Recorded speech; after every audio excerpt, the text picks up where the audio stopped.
wabarakatuh. Waalaikumsalam warahmatullahi wabarakatuh. Asyhadu an la ilaha illallah wa asyhadu anna Muhammadar Rasulullah. Allahumma shalli ala sayyidina Muhammad wa ala ali sayyidina Muhammad. Perkenalkan, saya Eliana Novita dari CGP Angkatan 9. Saya akan mengadakan aksi nyata yaitu diseminasi budaya positif di SDN 49 Batangkabung. Terima kasih saya ucapkan atas kesediaan waktu dari Bapak Ibu guru semuanya untuk memberikan kesempatan kepada saya dalam menyampaikan diseminasi budaya positif. Yang saya hormati Ibu Kepala Sekolah SDN 49 Batangkabung, Ibu Majelis Guru, dan Bapak Tenaga Kependidikan. Di sini ada disiplin positif dan nilai-nilai kebaikan universal. Yang pertama, menurut William Gretzer, yaitu teori kontrol, di mana seorang guru itu mengontrol murid. Yang kedua, ilusi bahwa semua penguatan positif efektif dan bermanfaat. Ilusi bahwa kritik dan membuat orang merasa bersalah dapat menguatkan karakter. Ilusi bahwa orang dewasa memiliki hak untuk memaksa. Di sini muncul pertanyaan, bagaimana seorang bisa berubah dari paradigma stimulus respon kepada pendekatan teori? Kalau zaman dahulu pembelajaran berdasarkan stimulus dan ada respon dari peserta didik. Sedangkan kalau sekarang ada pendekatan yaitu teori kontrol yang ditemukan oleh Stephen R. Covey. Bila kita ingin membuat kemajuan perlahan, sedikit-sedikit ubahlah sikap atau perilaku Anda. Namun, bila kita ingin memperbaiki cara-cara utama kita, maka yang perlu kita rubah adalah kerangka acuan kita. Ubahlah bagaimana Anda melihat dunia, bagaimana Anda berpikir tentang manusia. Ubahlah paradigma Anda, skema pemahaman dan penjelasan aspek-aspek tertentu tentang realita. Di sini, pada zaman dulu, pembelajaran berlangsung seperti stimulus dan respons, sedangkan sekarang adalah teori kontrol. Yang pertama, di zaman dulu, realita atau kebutuhan kita sama. Seorang guru memandang bahwa kebutuhan murid kita semua adalah sama. Sedangkan pada sekarang ini kebutuhan atau pembelajaran yang diberikan kepada anak itu berbeda sesuai dengan minat anak atau kekuatan yang ada dari dalam diri anak. Kemudian yang kedua, semua orang melihat hal yang sama. Sedangkan yang sekarang adalah setiap orang memiliki gambaran berbeda. Kemudian kita mencoba mengubah orang agar berpandangan sama dengan kita. Sedangkan menurut teori kontrol kita berusaha memahami pandangan orang lain tentang dunia. Kemudian perilaku buruk dilihat sebagai suatu kesalahan. Kalau zaman dulu anak melakukan salah, langsung kita, oh ini salah. Sedangkan kalau sekarang adalah semua perilaku memiliki tujuan. Jadi apabila anak melakukan kesalahan, kita bertanya terlebih dahulu, apa tujuannya berbuat seperti itu? Kemudian orang lain bisa mengontrol saya. Sedangkan teori kontrol, hanya Anda yang bisa mengontrol diri Anda. Maksudnya hanya kita, hanya saya yang bisa mengontrol saya, diri saya, bukan orang lain. Orang lain hanya mempengaruhi. Saya bisa mengontrol orang lain. Ini paradigma yang lama. Sedangkan menurut teori kontrol, Anda atau saya tidak bisa mengontrol orang lain. Pemaksaan ada pada saat bujukan gagal. Misalnya kita meminta kepada anak, namun anak tidak bersedia, maka terjadilah sistem pemaksaan. Sedangkan dalam teori kontrol kita diminta untuk berkolaborasi dengan dan konsensus menciptakan pilihan-pilihan yang baru. Kemudian stimulus respon, yaitu model berpikir menang atau kalah. Sedangkan teori kontrol, model berpikir menang dan menang. Tidak ada mengenal kata kalah.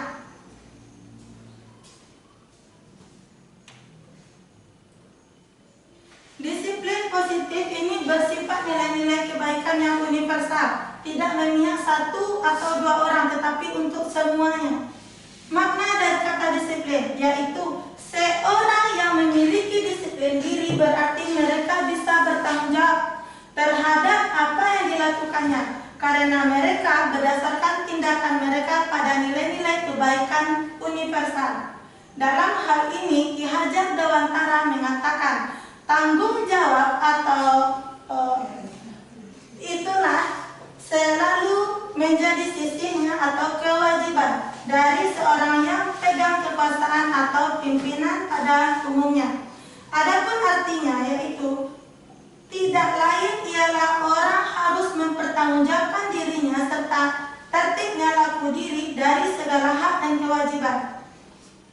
Kemudian Ki Hajar Dewantara pemikiran dan konsepnya ini terdapat pada cetakan kelima tahun 2013 pada halaman 469. Makna nilai dari nilai-nilai kebaikan yaitu nilai kebaikan ini mempunyai arti bahwa sifat-sifat positif manusia yang merupakan tujuan mulia yang ingin dicapai setiap individu.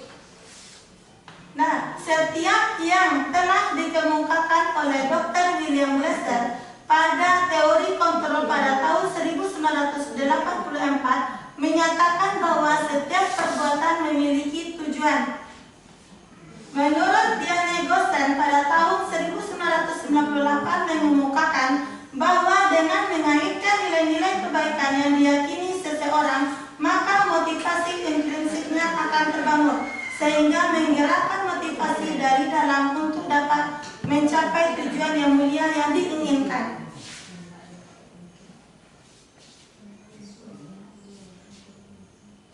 Menurut teorinya, motivasi manusia itu ada 3. Yang pertama yaitu untuk menghindari ketidaknyamanan atau hukuman. Misalnya, anak supaya terhindar dari hukuman membersihkan sampah di luar, maka anak tidak akan terlambat datang sekolah. Misalnya itu. Kemudian, untuk mendapatkan imbalan atau penghargaan dari orang lain. Misalnya mau termotivasi belajar yang sangat tinggi untuk mendapatkan nilai 100 karena ada janjian diberikan baju baru oleh orang tua, misalnya itu. Kemudian untuk menjadi orang yang mereka inginkan dan menghargai diri sendiri dengan nilai-nilai yang mereka percaya. Ini misalnya orang yang memiliki orang yang berpikiran maju karena dia ingin saya menjadi seperti ini, saya menjadi seorang yang lebih baik, maka dia dimotivasi dari dirinya sendiri. Dia menghargai dirinya dengan nilai yang mereka percaya, nilai kekuatan yang ada dari dalam dirinya. Kemudian muncullah pertanyaan, IPA kurang menguasai pelajaran matematika, sehingga pada saat pelajaran tersebut berlangsung, dia lebih banyak berdiam diri atau menggambar di buku pelajarannya. Pada saat guru matematikanya, Pak Seno, menanyakan pertanyaan, IPA menjadi gugup dan tak sengaja menjatuhkan tasnya dari kursi, serta tiba-tiba menjadi gugup pada saat berupaya menjawab. Seluruh kelas pun tertawa melihat perilaku IPA yang berbicara tergagap dan terkejut tersebut. Pak Seno pada saat itu membiarkan teman-teman IPA menertawakan IPA yang tergagap dan malu luar biasa. Dan malahan IPA tak maju. IPA untuk maju ke depan dan berdiri di depan kelas mampu sambil menunjuk hidungnya karena tidak bisa menjawab pertanyaan Pak Seno. Kelas makin gaduh dan anak-anak pun tertawa melihat IPA di dalam kelas memegang ujung hidungnya. Menurut ibu-ibu semuanya, apakah setuju dengan tindakan Pak Seno terhadap IPA? Bagaimana ibu-ibu? Apakah setuju? Pak IPA ini tidak menguasai matematika, namun karena dia untuk mengalihkan perhatiannya, dia berdiam diri atau menggambar di buku pelajaran.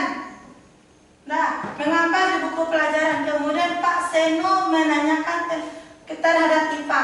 IPA itu gugup dan tidak sanggup menjawab, sehingga menjatuhkan tasnya dari kursi. Kira-kira menurut Ibu apakah ini setuju? Karena Pak Seno menyuruh IPA berdiri dan membiarkan teman-temannya untuk menertawakan IPA. Apakah ibu-ibu semuanya setuju tindakan Pak Seno? Tidak. Apabila tidak setuju, apa alasannya? Karena menertawakan. Berarti kalau membiarkan temannya menertawakan IPA, berarti di sini membuli. Tidak adanya rasa saling menghargai. Tidak adanya rasa saling menghargai. Berarti budaya positif di lokalnya kurang atau tidak berjalan. Menurut Ibu dan Bapak, apakah tindakan Pak Seno terhadap IPA adalah sebuah hukuman atau konsekuensi? Kemungkinan dua, ada konsekuensi, mungkin juga ada hukumannya. Bisa. Nah, satu dari Bu Jun, kemungkinan ada dua, ada hukuman atau konsekuensi. Kalau menurut Ibu yang lain bagaimana? Pak Seno memberikan hukuman kepada IPA untuk berdiri sambil menunjuk hidungnya di depan kelas, sehingga teman-temannya tertawa melihat IPA. Apakah termasuk hukuman atau konsekuensi? Hukuman. Nah, ada hukuman, ada konsekuensi. Ya, oke, kita lanjut.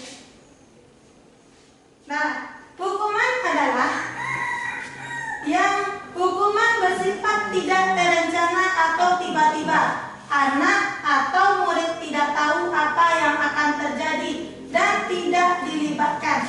Hukuman bersifat satu arah. Jadi yang dilakukan Pak Seno tadi satu arah. Tidak ada kesepakatan sebelumnya. Berarti ini termasuk hukuman. Dari pihak guru yang memberikan dan murid hanya menerima suatu hukuman tanpa melalui suatu kesepakatan atau pengarahan dari pihak guru, baik sebelum atau sesudahnya. Hukuman yang diberikan bisa berupa fisik maupun psikis. Murid atau anak disakiti oleh suatu perbuatan atau kata-kata. Berarti Bapak tadi memberikan hukuman secara fisik. Psikis juga ada, karena ditertawakan sama temannya. Jadi beban mental. Apa itu konsekuensi? Konsekuensi adalah sudah terencana atau sudah disepakati, sudah dibahas dan disetujui oleh murid dan guru. Umumnya bentuk-bentuk konsekuensi dibuat oleh pihak guru atau sekolah dan murid sudah mengetahui sebelumnya konsekuensi yang akan diterima bila ada pelanggaran. Pada konsekuensi, murid tetap dibuat tidak nyaman untuk jangka waktu pendek.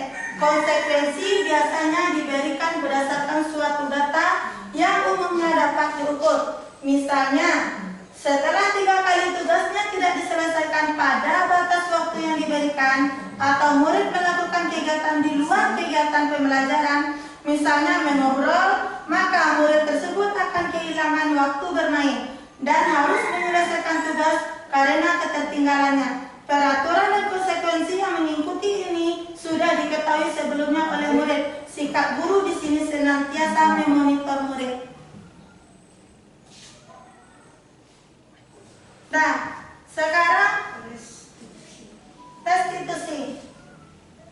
Restitusi ini ibaratnya menyelesaikan masalah menggunakan segitiga restitusi. Nah, untuk mengetahui apa segi restitusi ini, kita bahas dulu.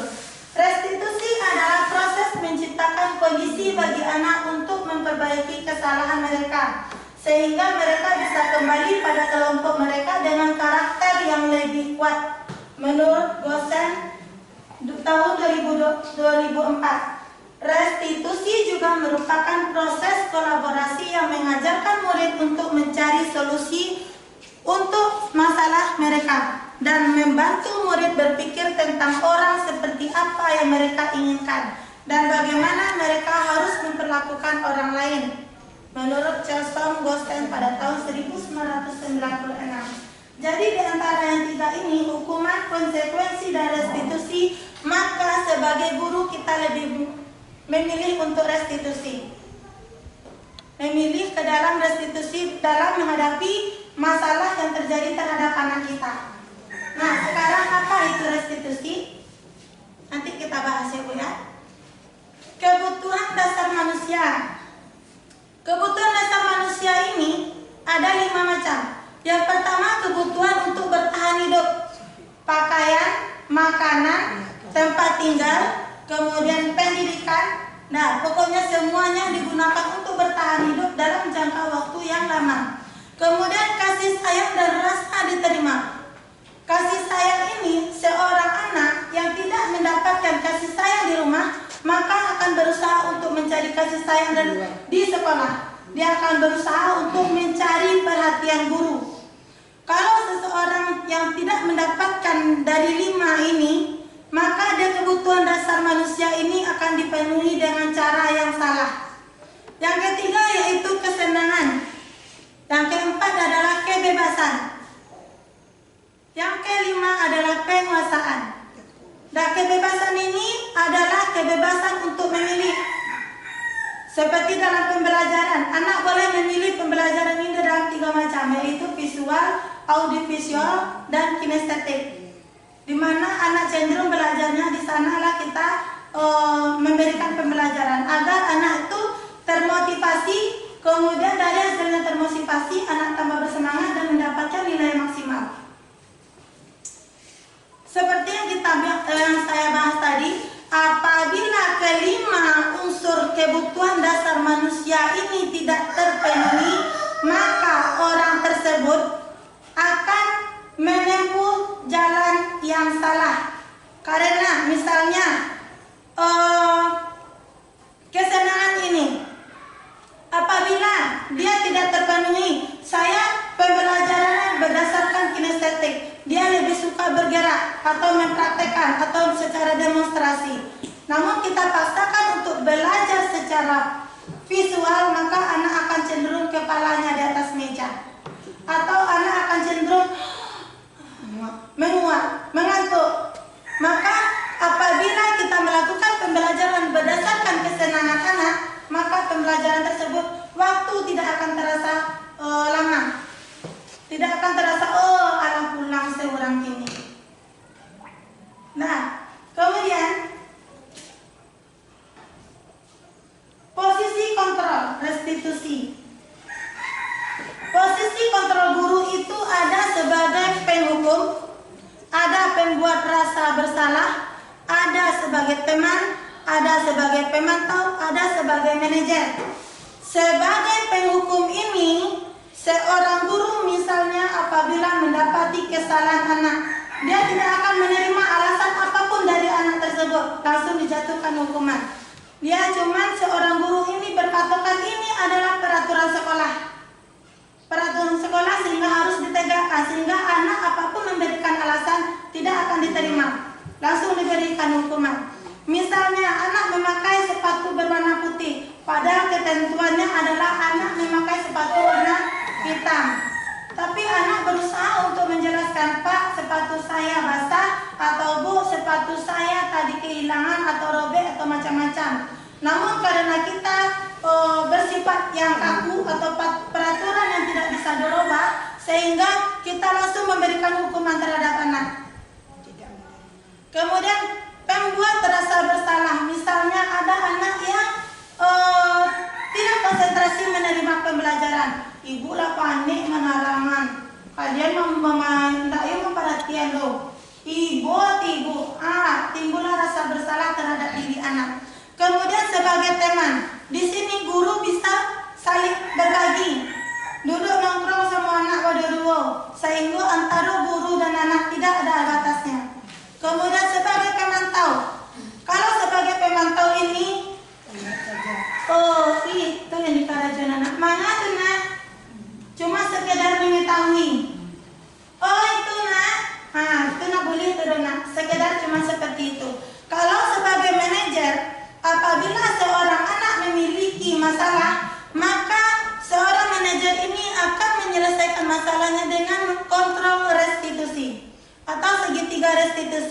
Dicari, dimunculkan pertanyaan-pertanyaan sehingga seorang anak akan menyadari kesalahan, kemudian kembali terhadap keyakinan kelas, sehingga anak akan berusaha untuk memperbaiki kesalahan ke depannya. Ini contoh-contoh motivasi eksternal. Contohnya, guru berbuat, yang ini guru berbuat, sedangkan ini adalah yang sebagai bertindak sebagai penghukum, menghadik, menunjuk, menyakiti, menyindir. Kemudian guru pembuat beralasan bersalah, berceramah, menunjukkan kekecewaan yang mendalam. Kemudian guru yang berprofesi mempunyai posisi kontrol sebagai teman, yaitu membuatkan alasan untuk yang dalam untuk anak muridnya.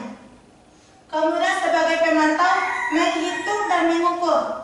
Sebagai manajer, mengajukan pertanyaan-pertanyaan.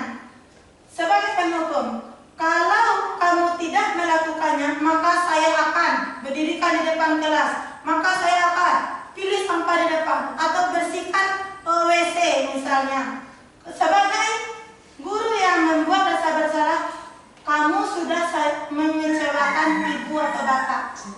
Kalau sebagai teman, lakukan untuk bapak atau ibu ya, sudah nanti bapak ibu yang akan bantu bereskan. Kalau di sini sebagai teman berarti anak tidak mandiri, tidak dilatih secara mandiri. Kalau sebagai pemantau, apa peraturannya, apa konsekuensinya, apa yang kamu lakukan, apa yang telah terjadi sekarang. Jadi posisi pemantau di sini hanya sebagai mencari tahu. Kemudian kontrol diri. Apa yang kita yakini, kemudian apa yang meyakini, dan apa yang kamu yakini menjadi hal tersebut, kamu meyakininya, kamu memperbaikinya, kamu akan memperbaikinya. Jadi kira-kira hal tersebut akan menggambarkan apa tentang apa dirimu. Hasilnya sebagai guru penghukum, maka seorang anak akan memberontak, akan menjadikan pendendam, akan menyalahkan orang lain. Sedangkan guru yang pembuat merasa bersalah, hasilnya akan menyembunyikan, anak akan berbohong. Kemudian sebagai teman, maka guru akan anak akan ketergantungan. Sedangkan sebagai pemantau hasilnya menyesuaikan, artinya bila diawasi. Kalau diawasinya baru dikarajuan, kalau tidak diawasinya tidak usahlah. Kalau manajer, hasilnya akan menguatkan watak atau karakter anak. Ibu, untuk memunculkan semangat kita ice breaking dulu. Tidak, silakan duduk saja. Duduk saja. Yang bisa menjawab silakan jawab, tunjuk tangan. Nah, clue-nya adalah bumi itu bulan. Bumi itu bulan. Nah, apabila 1 ditambah 0 adalah 1, dan 10 ditambah 10 sama dengan 2, 30 ditambah 30 sama dengan 2, 600 ditambah 60 adalah 3. Lupa tuh 3. 600 ditambah 60 adalah 4.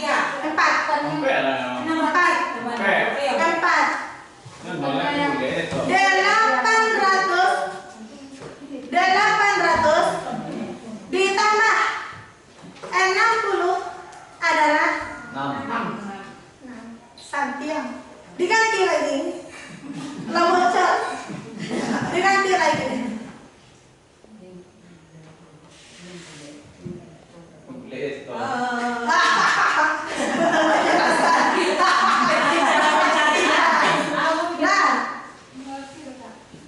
Nah, clue-nya adalah kaki pesawat untuk mendarat. Nah, kaki pesawat untuk mendarat. 3 ditambah 3 adalah 2.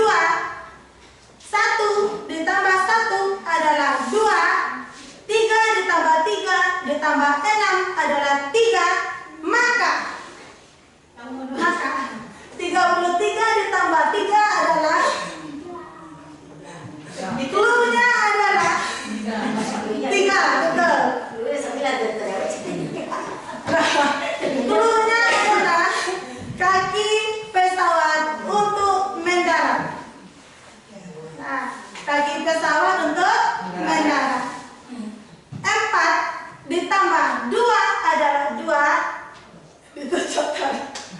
4 ditambah 2 adalah 2. 60 ditambah 70 adalah 2. 101 ditambah 4.000 adalah 3.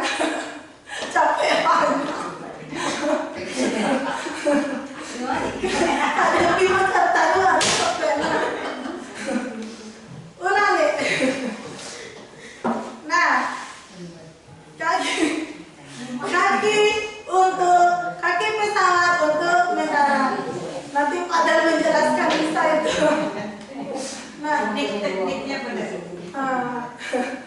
kaki pesawat untuk mendarat. 36 ditambah 3 adalah 3.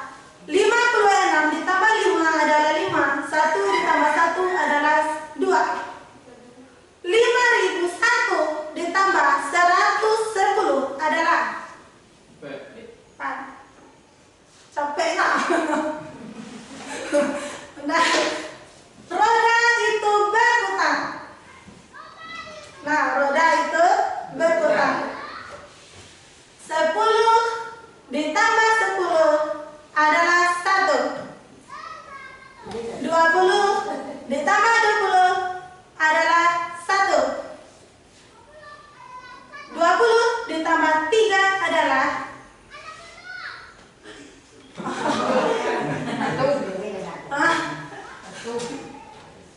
1. Salah. Roda itu berputar. Tidak ada. Karena cewek udah simpang doh, tadi mau putar doh. Lanjut. Nah, keyakinan keras. Mengapa keyakinan keras itu perlu dilakukan?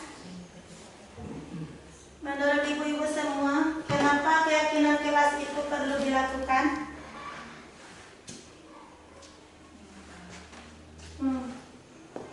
Mengapa keyakinan keras itu harus ada? Supaya apa? Supaya ada konsekuensi dengan anak. Supaya konsekuensi sama anak. Ya. Yang lain? Supaya fokus. Yang lain? Ada? Nah, keyakinan kelas ini dibuat secara bersama.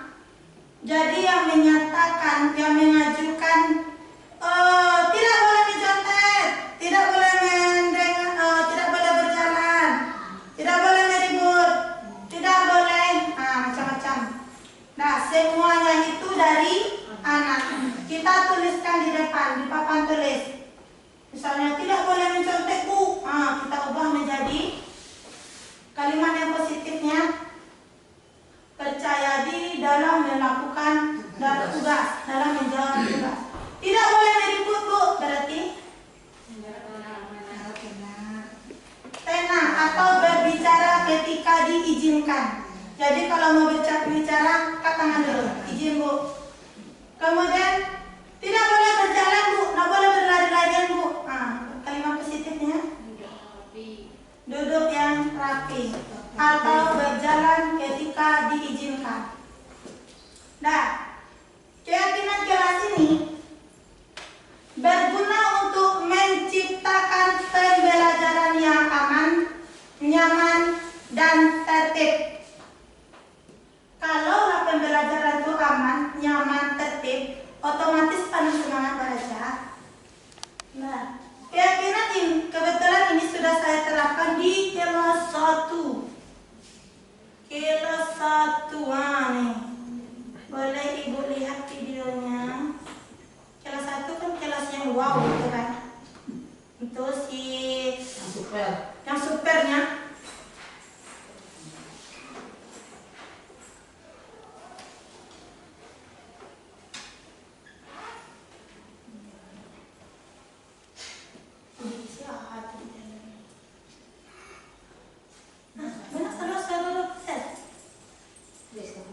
Waduh. Iya lupa. Pos berapa?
berbicara ketika diizinkan. Kalau ibu bertanya sama Salman, berarti yang menjawab adalah Salman. Tidak boleh yang lain menjawab lagi. Kalau ibu bertanya sama Adika, yang menjawab adalah Adika. Yang lain tidak boleh ikut berbicara. Atau kalau mau berkomentar nanti tunjuk tangan. Nah,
biasanya di lokal yang super aktif mengecek, yang super aktif berjalan, atau yang sama sekali tidak kena acuh selawat, bisa hanya ikut aktif dalam raja.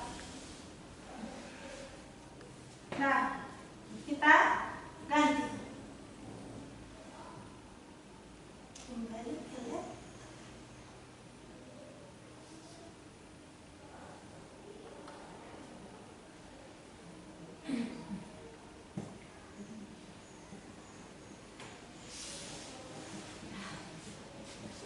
Mengapa keyakinan keras? Mengapa tidak peraturan kelas saja? Nah, menekankan pada keyakinan seseorang akan lebih memotivasi seseorang dari dalam. Karena dari dalam ini yang penting, Ibu. Kalau dari luar itu tuh cuma sebagian persen. Kalau dari dalam itu bana yang ala kuat ditambah dari luar pengaruhnya positif, maka hasilnya akan maksimal bakal. Seorang yang akan lebih tergerak dan bersemangat untuk menjalankan keyakinannya daripada hanya sekedar mengikuti serangkaian peraturan tertulis tanpa makna. Murid-murid pun demikian. Mereka perlu mendengarkan dan memahami arti sesungguhnya tentang peraturan-peraturan yang diberikan. Apa nilai-nilai kebaikan di balik peraturan tersebut, apa tujuan utamanya, dan menjadi tidak tertarik atau takut sehingga hanya sekedar mengikuti serangkaian peraturan-peraturan yang mengatur mereka tanpa memahami tujuan. Ini contoh keyakinan keras. Setiap anggota kelas perlu belajar, setiap anggota kelas perlu senang. Berarti yang di sini adalah kebutuhan dasar manusia. Setiap anggota kelas perlu belajar, berarti kebutuhan murid adalah belajar. Kemudian setiap anggota kelas perlu senang. Setiap anggota kelas perlu melakukan tugas. Setiap anggota kelas perlu saling menghargai. Setiap anggota kelas perlu merasa aman. Kebetulan kemarin di kelas 3, 4, 5, keyakinan kelas yang telah saya buat, yang telah dibuat, saya minta tanda tangan orang tua. Karena keyakinan kelas ini bukan hanya antara saya dengan anak didik, tapi ada unsur terlibat orang tua. Orang tua harus mendampingi anak dalam belajar di rumah. Meminta ibaratnya dari peraturan keyakinan kelas yang dibuat bersama ini, ada permohonan guru untuk orang tua mendampingi anaknya belajar di rumah. Jadi anak itu kan dilakukan dalam aja. Nah, ini rasa saling menghormati, bekerja, diterima dan dimiliki. Kami meyakini bahwa sangat penting untuk menghormati semua orang dan barang milik orang lain. Bekerja, kami meyakini bahwa sangat penting untuk mengerjakan segala pekerjaan atau mengikuti kegiatan yang telah ditugaskan. Diterima dan dimiliki, kami meyakini bahwa sangat penting untuk merasa diterima pada suatu kelompok dan saling peduli atau saling yang satu sama lain.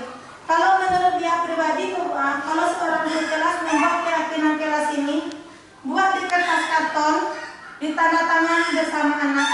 Semua anak menandatangani di kertas karton tersebut, pajang di kelas. Tapi kalau ia berguru bidang studi, disuruh dilihat di buku latihan anak. Jadi setiap membuka buku, anak akan mencari, oh itulah keyakinan kelas. Keyakinan kelas telah ditandatangani oleh orang tua. Jadi orang tua juga terlibat dalam keyakinan kelas yang kami buat.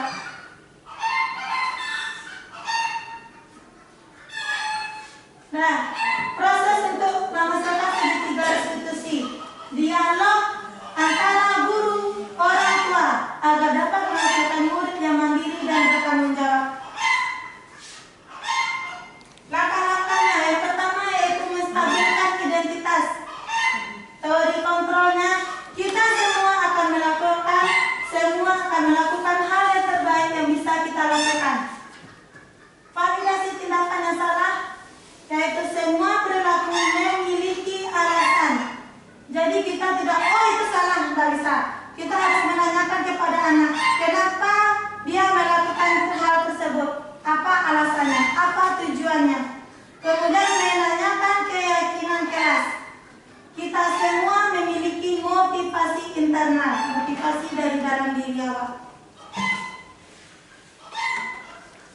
dia Bu, segitiga restitusi.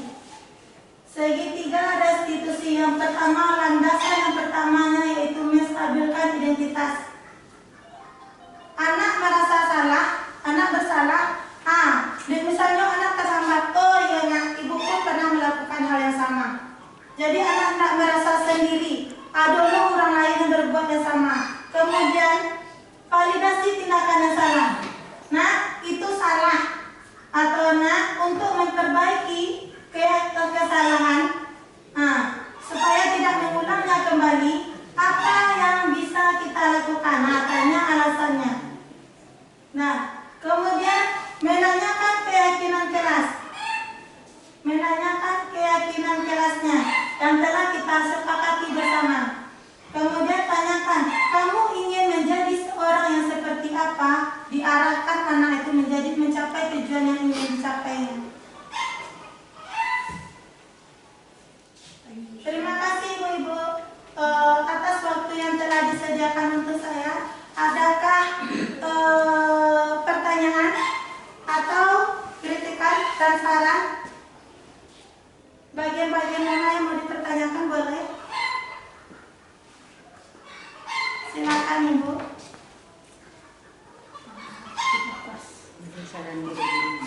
Ada saran atau masukan? Dalam penerapan restitusi atau dalam pembuatan keyakinan keras boleh? Ada yang mau ditanyakan?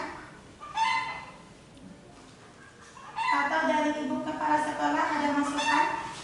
Inilah saya sebagai kepala sekolah sudah melihat tampilan beliau tadi di depan.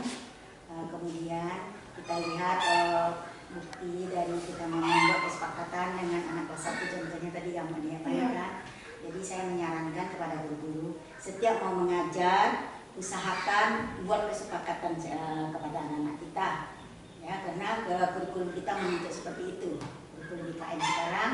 Jadi walaupun Kuliah sudah menjelaskan kalau banyak manfaatnya kalau kita mengadakan kesepakatan itu ada dalam diri kita. Jadi menurut kita itu tidak merasa kadang-kadang dia cuek, kadang kita tidak terperhatikan oleh kita. Jadi dengan adanya kesepakatan seperti itu nanti kawannya juga bisa mengingatkan kembali. Lihat kesepakatan kita tadi. Jadi saran saya mudah-mudahan guru kita setiap mengajar selalu membuat kesepakatan itu. Itu cuma mulia. Mudah-mudahan sekolah kita jadi sekali lagi anak kita termotivasi untuk belajarnya, bertambah mutu pembelajaran itu. Terima kasih. Ya, terima kasih Ibu. Untuk kesepakatan kelas ini bisa dilakukan satu kali. Kedepannya kita hanya mengingatkan kembali. Makanya tadi saya bilang buat kesepakatan kelas di papan tulis, kemudian kita salin kesepakatan kelas ini di kertas karton, kemudian ditandatangani bersama. Apabila ada anak yang melakukan kesalahan, kita cuma mengingatkan kesepakatan kelas yang telah kita buat. Masih ingat kan kesepakatan kelas kita? Kita jalankan bersama. Tapi kalau misalnya kita buat setiap hari, maka anak akan seperti itu aja 15 menit hari pertama akan habis sama itu. Jadi kita buat sekali bersama, kemudian kita tuliskan di kertas karton, kita pajang di dinding sehingga anak yang bisa melihat bersama. Kapan perlu Bu ya Pak Guru ketika kamu masuk lagi PTN, kita bacakan kembali kesepakatan. Iya, boleh. Membacakan kembali. Anak kalau minta yang baru itu dia pasti ingat kalau seperti peraturan sekolah kita kan ada. Iya. Tapi anak-anak orang itu karena tidak diingatkan terus, jadi setiap mau belajar diingatkan. Ya, bagus Ibu. Kita ingatkan, kemudian kesepakatan yang kita buat itu tidak bersifat permanen. Kesepakatan itu bisa disesuaikan dengan kondisi pada saat itu. Bisa ibaratnya kesepakatan itu bisa direvisi kembali. Ada lagi Ibu-ibu? Kalau tidak ada, kita tutup. Terima kasih Ibu-ibu semua. Saya ucapkan Alhamdulillahirabbil alamin. Assalamualaikum